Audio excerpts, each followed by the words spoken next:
Okay, so in part one, we went over the weapons and the different legions of faithlets and tempters. Now we'll go over warfare. So conflicts in this world work differently because war it is symbolic. Whenever we think of war, we think of World War One or Two. Warfare here symbolizes arguments or conflicts. So whenever two people are arguing in this world, they are battling in space with epic sci-fi spaceships and sending soldiers to war with each other on each other's grounds. An army here is controlled by the soul. Whenever a soul's army clashes with another soul's army, it will either decide to command in real time, or it will receive commands from God on how to combat the threat. To win a battle, you either need to defeat the other fleet or army, cause the other side to forfeit, or have faith in God. These are the three things that win. But the biggest thing that can make a soul win a battle is faith.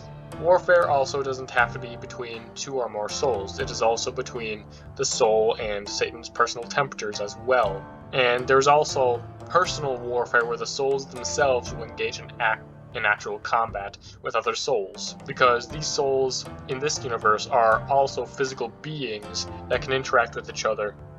And it includes fighting. And this is the only way that a soul in this universe can die. And if the soul dies, its connection to its planet will be permanently disconnected. All souls, they have a connection to their planet, and if the soul dies, then the planet is doomed. So if a soul dies, it will either get transported to heaven or go to eternal damnation, depending on which side it's chosen. And I know that this can seem unfair to some people, but it's not God who sends us to hell or heaven. It's us. It's not our good choices or bad choices that send us to hell or heaven. It's simply who we choose. Do we choose our sin, or do we choose Jesus?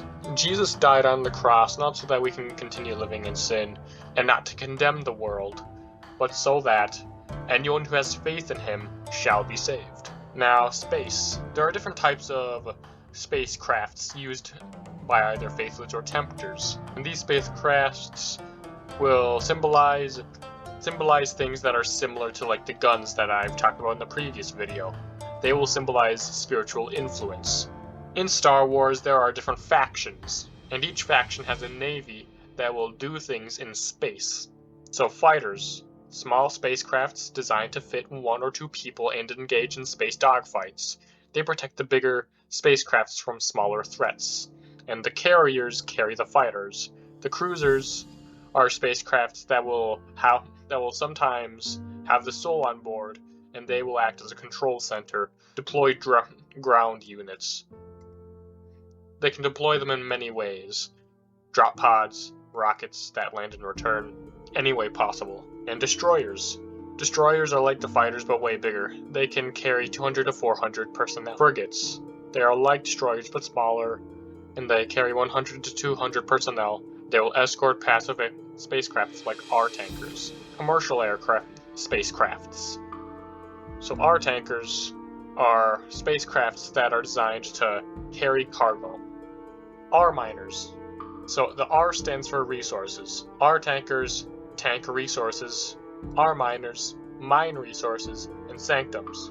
They act as carriers, and they act as both carriers and control centers for R-tankers and R-miners. They transport resources to their solar system and are usually controlled by the father planet. For ground, I didn't really put much thought into this part. So personnel carriers and also planetary defense systems, fighters, and that's just about it. And commercial. Most commerce takes place in space, so there aren't really any specialized vehicles other than ones that act very much like the ones in space but for ground and never leave the planet. And God and Satan. So God and Satan, their sides also have spaceships. So God has cross ships and Satan has ships that will resemble goat heads or rams. God has spacecrafts that have IFTL drives, which means infinitely faster than light.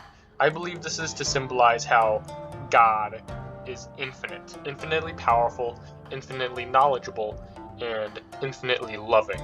And Satan's ships have cloaking devices so that they can go undetected by planets. Only God and his ships can detect them, and most of the technology that planets have are not advanced enough to detect them. Whenever they do detect one of Satan's spacecrafts, it is because he is allowing them to be seen. And the only way in order to know that one of Satan's spacecrafts is near is that usually Satan will just use these spacecrafts for delivering temptations. So if you feel temptations, then that's when you'll know it's there, and you'll have to rely on God to try and find the source. So this is about all that I've wanted to talk about